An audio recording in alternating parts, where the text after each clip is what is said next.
เส้นทางสำเหนือภูเราเปเพนักตอนนี้แก้ไขเพียงคำสารอทางงบประมาณปรับปรุงใหญ่สนับสนุนโดยเป๊ปซี่อาทิตย์แล้วนี้แผนกโยธาธิการและขนส่งแขวงหัวพันได้ลงติดตามเบิงสภาพเส้นทางที่เปเพจากสำเหนือหาภูเรา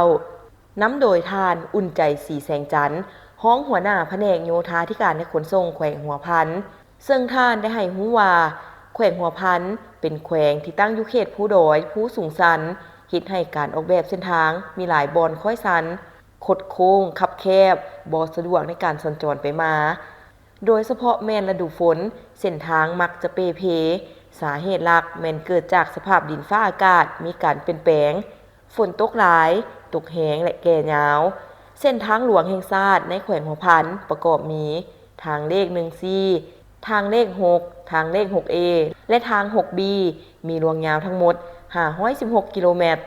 ในนี้เส้นทางสายหลักของแขวงแม่นทางเลข6ที่เป็นเส้นทางออกสู่บรรดาแขวงนครหลวงและออกสู่สสเวียดนามเส้นทางดังกล่าวนี้ได้ก่อสร้างสำเร็จในปี 2000 มาฮอดปัจจุบันเป็นเวลา25ปีแล้วเห็นให้โครงสร้างของทางมีการเปเพสุดโทรมตามกาลเวลาแต่บ่ได้รับการฟื้นฟูใหญ่หรือบำรุงรักษาตามรอบเรียนของเทคนิคอีกอันหนึ่งย้อนสภาพเศรษฐกิจประเทศลาวโดยเฉพาะแม่นแขวงหัวพันพบความยุ่งยากส่วนงบประมาณที่จะมาซ่อมแปลงฟื้นฟูในแต่ละปีก็บ่เพียงพอกับความต้องการตัวจริงของหน้าเวียกแต่การขนส่งสินค้าในแต่ละปีมีการเพิ่มขึ้นทางด้านปริมาณขนาดของพาหนะก็ใหญ่และยาวขึ้นซึ่งบ่แทนเหมาะกับการออกแบบใน20กว่าปีหลังรถใหญ่สุดที่รองรับแม่นรถ10โลแต่ปัจจุบันรถยาวรถ22โลเมื่อแล่นผ่านถึงว่าน้ำหนักบ่เกินแต่ย้อนความยาวของรถก็เฮ็ดให้หน้าทางหลุดโล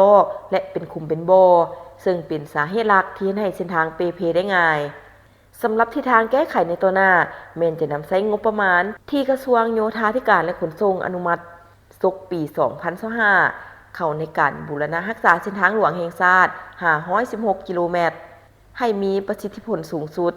แต่เนื่องจากว่างบประมาณดังกล่าวแม่นบ่เพียงพอกับสภาพความเสียหายตัวจริงฉะนั้นอาจจะได้แต่ถมขุมใหญ่ตาบขุมน้อยทางหญ้าแคมทางและอนามัยห้องระบายน้ำคาดว่าจะได้ประมูลในท้ายเดือนนี้ฉะนั้นจึงเสนอของงบประมาณเพิ่มเติมมาช่วยซ่อมแปลงเส้นทางสำเหนือหาภูเก้าหลักให้รับประกันการสัญจรไปมาให้เป็นปกติในปัจจุบันนี้เส้นทางสำเหนือภูเราแม่นเปเพหลายสมควรเส้นทางเป็นขุมน้อยขุมใหญ่เวลามีฝนตกจะเห็นให้ทางบางบอนมืนและเปื้อนเห็นให้รถใหญ่รถบรรทุกหนักบ่สามารถเดินทางผ่านจุดดังกล่าวได้แต่รถบรรทุกน้อยและรถน้อยแม้นสามารถเดินทางได้เป็นปกติท่านอุ่นใจสีแสงจันทร์ยังได้เรียกร้องมายังประชาชนชาวค้าขายพนักงานทหารตำรวจที่จะเดินทางเข้าออกแขวงหัวพันโดยนำใช้เส้นทางหลวงแห่งชาติในปัจจุบันนี้บรรดาเส้นทางดังกล่าวยังมีการเปเพเป็นคุมเลิกบางจุดฉะนั้นจึงเดินทางด้วยความระมัดระวังคอยไปคอยมาเพื่อหลีกเลี่ยงการเกิดอุบัติเหตุและความเสียหายแก่ตัวท่านเองต่อกับปัญหาขวาที่เปเพท่านพรสุขสิทธิราชห้องหัวหน้าโครงการซ่อมแปลงทางหลวงแห่งชาติยังให้รู้ตื่มอีกว่านอกจากเส้นทางสำเหนือหาภูเรามีความเปเพหลายแล้วยังมีขวาใหญ่อีก2แห่งที่นอนอยู่ในทางเลข6ทางหลวงแห่งชาติคือขวาน้ำหามกิโลเมตรที่17และขวาน้ำปิ่น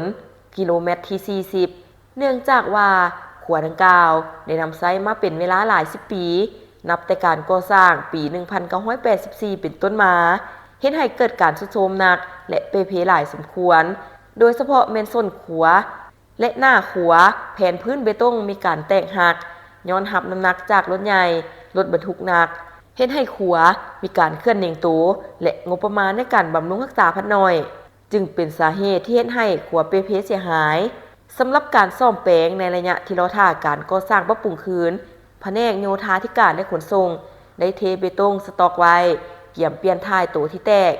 และจะนำไซไม้เปลี่ยนท้ายในระยะการซ่อมแปลงจะได้มีการปิดเปิดการสัญจรขัวดังกล่าวเป็นบางระยะ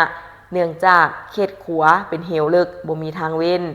ดังนั้นจึงเรียกร้องให้ผู้นำใช้รถใช้ถนนจงได้ติดตามแจ้งการของภาคส่วนที่เกี่ยวข้อง เพื่อบ่ให้ซักซ้าในการเดินทาง